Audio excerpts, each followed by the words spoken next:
Question of the day. Yes, we're out here again because the 3D printers are too loud and it's still too hot to put them outside, and there's a legacy game going on back there that you don't want to see spoiled, I'm telling you. Now, right now we're talking about question of the day. What is your favorite train game? Could be a long train game, something like 1830, 1845, 18XX, any of those. It could be a shorter train game, something like Ticket to Ride. The point is, we've all got train games that we like. So let me know in the comments below, what is your favorite train game? Because today we're talking about Village Rails. This is a quick, small train route game about locomotives with local motives, it says. So this is Village Rails.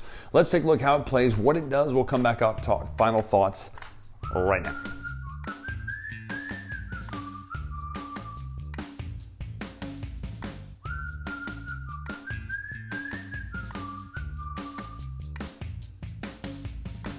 All right, so this is Village Rails set up. You get your little power dial here. It's actually your points dial. Got a K-turn and a Talon roll on it. And then you have your reference cards here. Everybody starts with 5 coins, and you'll take this little puzzle thing. It's not really a puzzle, but you get this piece, these 2 pieces, these 2 pieces. And essentially, you'll get the ones with the same letters on the back. Now, everybody's is the same, but this is essentially how you're setting it up. You're making a 3 by 4 grid. And what these are 12 or 7 routes made up of 12 cards, and the play will happen until everybody has played their 12th card. You'll score points along the way, but you'll also score points at the end of the game. Everyone gets 3 of these terminus cards. Now these are ways to build money during the game, as well. There's a couple other ways to gain money. Now you're going to be playing to build tracks and potentially add trip cards on them. So the trip cards look like this. Now they are front and back, tracks on the back, trips on the front.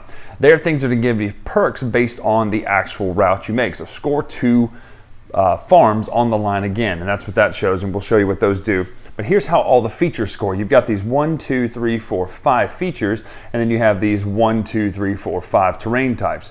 The features will score during the route scoring, except for this one. This is in-game only. So for instance, these tokens here, they're going to have certain amounts of points listed on them in the actual route.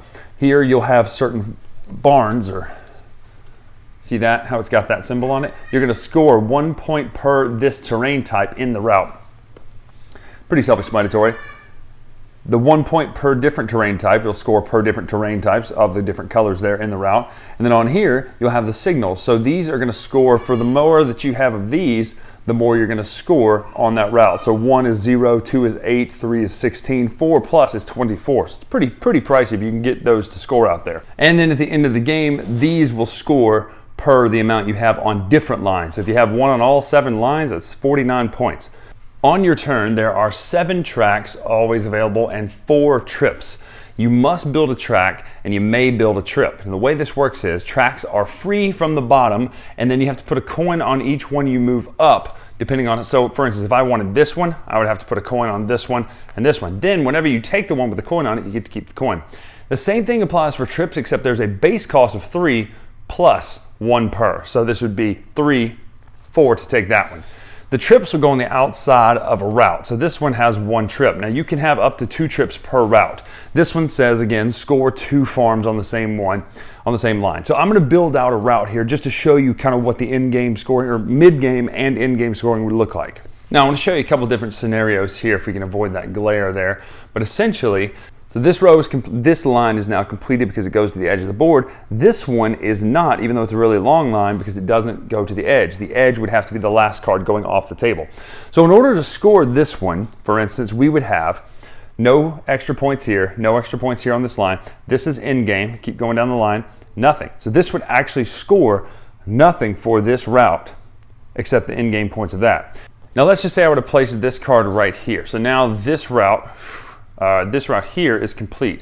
So we would score, the farm would score a point per different terrain type. So that's 1 for this sliver here, 2, 3, same type, 4, 5. So 5 for the farm, then 2 just having that. Then it's a point per grain. So that's 7 total so far. Then we score the grain tiles, 8, 9, score the farm tiles, 9, 10, another 5 is 15, and then in-game scoring. So that's essentially what you're going to be doing. Now you're also going to play a terminus card. These terminus cards are going to give you money based on the route you play. Now don't forget, had you had trips on here,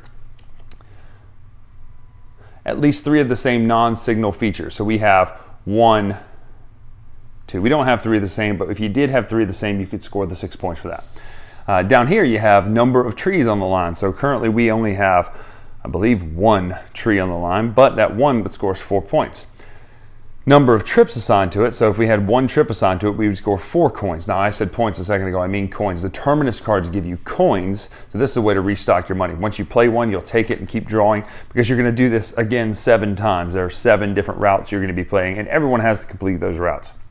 At the end of the game, you're gonna see who has the most, or you're gonna see how many points you get for these purple ones. The person with the most points wins the game. One little kicker, each 3 coins left over is an additional point.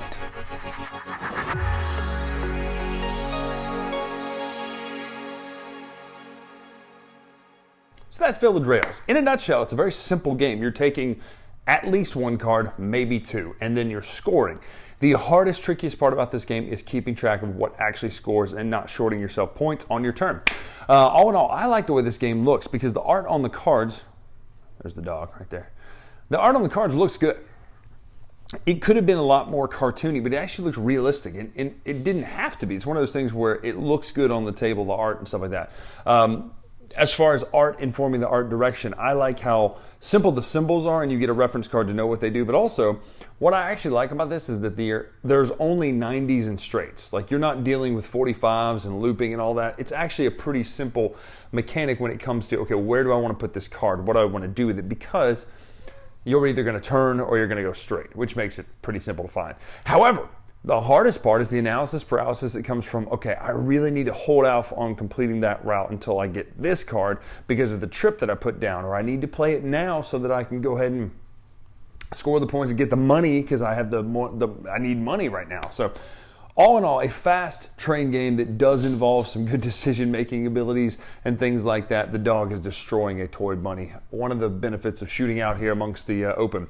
But you do get to make choices in this game that matter. All of your choices matter about what you're doing, whether you're completing a route early, whether you're choosing to put a trip on there. That's another tricky one because you might spend money and time putting a trip on a route and then the cards just don't come up to give you what you need to finish that route. That's tricky sometimes. Well, all in all, Village Rails is a quick, fun train game. I like the way it looks. I like the way it plays. It's a good, quick tableau building game that can be played in an airport. It can be played very fast. So if you're a fan of quick games that involve trains and routes and following and circling and spatial placement that matters and decision making, Village Rails is a game for you. I like this game. I think it's a great, quick train game. It's great for game night. It's great for travel if you want to throw it in your bag. Really fun game, Village Rails. I'm Brian Drake here on the Dice Tower. Make sure to follow me at Twitter, Instagram, etc. at Dice Tower Brian. Until next time, we'll see you.